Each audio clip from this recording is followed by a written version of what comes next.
Colonel Sofia Qureshi ज्या operation सिंदूरच्या दरम्यान भारताच्या राष्ट्रीय एकात्मतेचा चेहरा बनलेल्या होत्या आणि ज्यांचा संपूर्ण भारताला अभिमान आहे, त्यांच्याबद्दल एका व्यक्तीनं अपशब्द उच्चारलेले आहेत. त्यांना दहशतवाद्यांची बहीण असा त्यांचा उल्लेख केलेला आहे.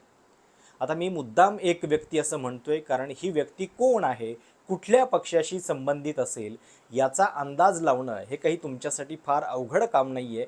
कारण ही व्यक्ती आहे सत्ताधारी भाजपशी संबंधित आणि केवळ संबंधित नाही आहे तर ती या पक्षाची 8 वेळा आमदार असलेली व्यक्ती आहे, ज्यांचं नाव आहे विजय शहा. मध्य प्रदेशमध्ये 2003 पासून ते मंत्रिमंडळामध्ये आहेत आणि या व्यक्तीनं हे वक्तव्य केलेलं आहे. सोफिया कुरेशी ज्यावेळी ऑपरेशन सिंदूरची माहिती देण्यासाठी समोर आल्या, त्यांच्यासोबत विंग कमांडर व्योमिका सिंग पण होत्या आणि या दोघींची निवड करण्यापाठीमागं काहीतरी एक हेतू भारतीय लष्कराचा होता. पहलगाममध्ये जी अतिरेकी घटना घडली त्याच्यामध्ये दहशतवाद्यांनी धर्म विचारून गोळ्या मारलेल्या होत्या, पण भारतीय लष्करामध्ये हे सगळे धर्म जे आहेत ते एक आहेत आणि या भारताच्या लष्कराची वर्दी हाच आमचा धर्म आहे, भारतीयत्व हा आमचा धर्म आहे हे दाखवण्यासाठी याच्या इतकी दुसरी मजबूत युक्ती जी आहे ती खरं तर नव्हती. पण हा सगळा संदेश जो आहे तो मातीत घालवण्याचं काम पुन्हा एकदा केलेलं आहे भाजपच्याच एका नेत्यानं. आणि लक्षात घ्या की याच्या आधी लेफ्टनंट विनय नरवाल यांची पत्नी हिमांशी नरवाल, त्याच्यानंतर परराष्ट्र सचिव विक्रम मिश्री, त्याच्यानंतर नीरज चोप्रा, या सगळ्यांच्या पाठोपाठ आता चौथा नंबर लागलेला आहे तो कर्नल सोफिया कुरेशी यांचा. हे विजय शहा जे आहे ते स्वतःला मोदींच्या अत्यंत जवळचे समजतात. मोदी हे आपले मार्गदर्शक आहेत असं ते म्हणतात. आणि काय त्यांनी वक्तव्य केलेलं आहे, सगळ्यात धक्कादायक म्हणजे एका सरकारी कार्यक्रमात केलेलं वक्तव्य आहे आणि ज्या ठिकाणी मध्य प्रदेशमधली कॅन्टोन्मेंट बोर्डाची तिथं व्यवस्था आहे, म्हणजे आर्मीचंच एक प्रकारे ठिकाण आहे, तिथल्या सरकारी कार्यक्रमात बोलताना या विजय शहा यांनी सोफिया कुरेशी यांचा उल्लेख दहशतवाद्यांची बहीण असा केला आहे. नेमकं काय म्हणाले ते तर, मोदी जी समाज के लिए जी रहे हैं, जिन आतंकवादियों ने हमारी बेटियों के सिंदूर उजाड़े थे, हमने उन्हीं की बहन को भेजकर उनकी ऐसी तैसी करवाई. हे सगळं त्यांचं विधान जे आहे ते नेमकं ऐका, पुढे आपण बोलू. जिन्होंने हमारी बेटियों के सिंदूर उजाड़े थे वही कटे पिटे लोगों को हमने उन्हीं की बहन भेज करके उनकी ऐसी की तैसी करवाई. एक बार मोदी जी के लिए जोरदार ताली बजाएं. उन्होंने कपड़े उतार के हमारे हिंदुओं को मारा और मोदी जी ने उनकी बहन को उनकी ऐसी की तैसी करने हमारे जहाज से उनके घर. अब मोदी जी कपड़े तो उतार नहीं सकते थे, इसलिए उनके समाज की बहन को भेजा कि तुमने हमारी बहनों को अगर विधवा किया है तो तुम्हारे समाज की बहन आके तुम्हें नंगा करके छोड़ेगी. देश का सम्मान, मान सम्मान और हमारी बहनों का सुहाग का बदला तुम्हारी जाति की समाज की बहनों को पाकिस्तान भेज करके अगर कोई ले सकता है. और उन्होंने कहा था म्हणजे कर्नल सोफिया कुरेशी या आतंकवाद्यांची बहीण यांना वाटतात, त्यांच्या समाजाची बहीण म्हणजे ज्या भारतीय आर्मीचा अभिमानी चेहरा असलेल्या व्यक्तीला हे आतंकवाद्यांची बहीण असं समजतायत, त्यांच्या समाजाची असा उल्लेख करतायत का? कर्नल सोफिया कुरेशी या त्यांना भारतीय लष्कराच्या का वाटत नाही आहेत, त्यांना आपल्या का वाटत नाहीत, आमची एक बहीण तुम्हाला उत्तर द्यायला आली असं विजय शहा का म्हणू शकले नाही आहेत, हा याच्यातला प्रश्न. आणि प्रत्येक गोष्टीमध्ये धर्म शोधण्याची ही जी वृत्ती आहे ती अशा पद्धतीनं इतक्या वाईट लेवलला आलेली आहे की ज्या व्यक्तीनं भारताचा अभिमान जो आहे तो संपूर्ण व्यासपीठावरती, आंतरराष्ट्रीय व्यासपीठावरती दाखवला, त्या व्यक्तीला इतक्या वाईट शब्दामध्ये उल्लेख जो आहे तो केला जातो आहे.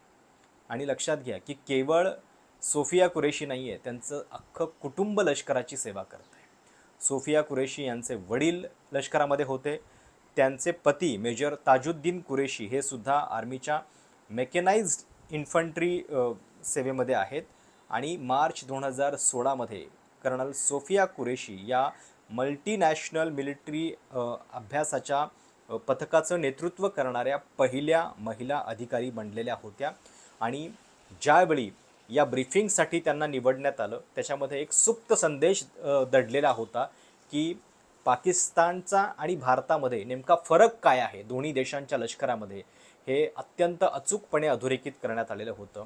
पण ही सगळी मेहनत जी आहे ते हे भाजपचे लोक जे आहेत ते अशा पद्धतीनं मातीत मिळवत आहेत.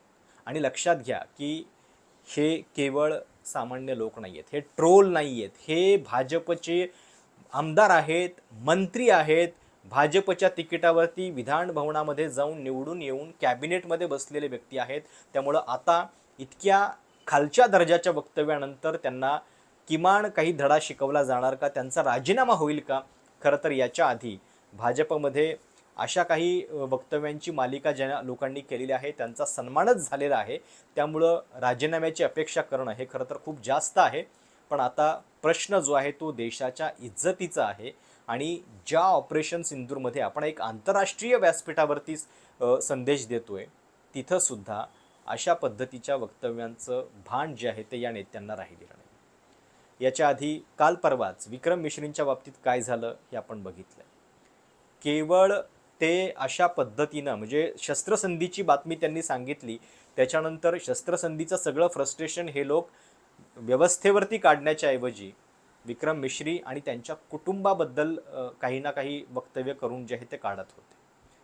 हिमांशी नरवाल यांनी त्यांचे पती गमावले, अवघ्या 3 दिवसामध्ये लग्न झालं आणि 3 दिवसामध्ये हनीमूनसाठी ते जेव्हा पहलगामला गेलेले होते तेव्हा त्यांच्या पतीला लेफ्टनंट विनय नरवाल जे भारतीय लष्करामध्ये आहेत त्यांचा गोळीबारामध्ये मृत्यू झाला. आणि त्या हिमांशी नरवालला सुद्धा देशद्रोही ठरवण्याबद्दल या लोकांनी मागे पुढं पाहिलेलं नव्हतं. आता विजय शहा यांच्यासारख्या लोकांच्यावरती तरी कारवाई होईल का? अवघड आहे. पण काँग्रेसने या सगळ्याबद्दल नेमकं काय म्हटलंय?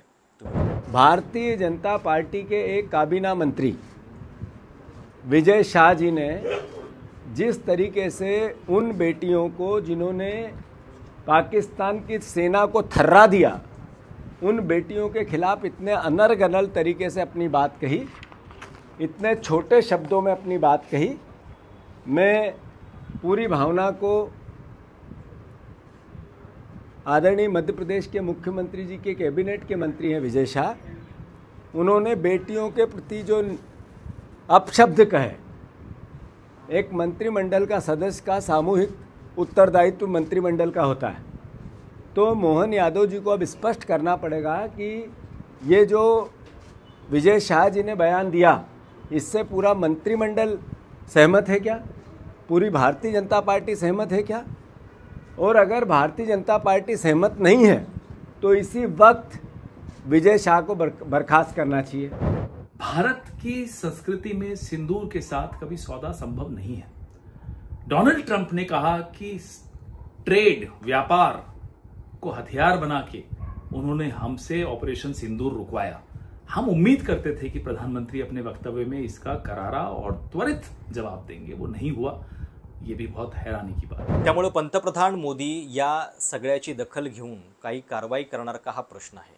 एकीकडे आजपासूनच भाजपनं देशभरामध्ये तिरंगा यात्रा सुरू केलेली आहे ऑपरेशन सिंदूरच्या सगळ्या मोहिमेचं क्रेडिट घेण्यासाठी. खरं तर या मोहिमेतले सगळे प्रश्न जे आहेत ते अनुत्तरित आहेत. काल पंतप्रधानांनी राष्ट्र के नाम संदेश दिला, पण या संदेशामध्ये सुद्धा अमेरिकेनं जो आरोप केलेला आहे त्याच्याबद्दल एकही स्पष्टीकरण नव्हतं. अमेरिका म्हणते की व्यापाराची डील झाली आणि त्यामुळं भारत आणि पाकिस्ताननं ही शस्त्रसंधी केली, त्याच्याबद्दल कुणीही थेटपणे उत्तर देत नाही. सगळ्या गोष्टी ज्या आहेत त्या सोर्सेसच्या माध्यमातून सांगितल्या जात आहेत.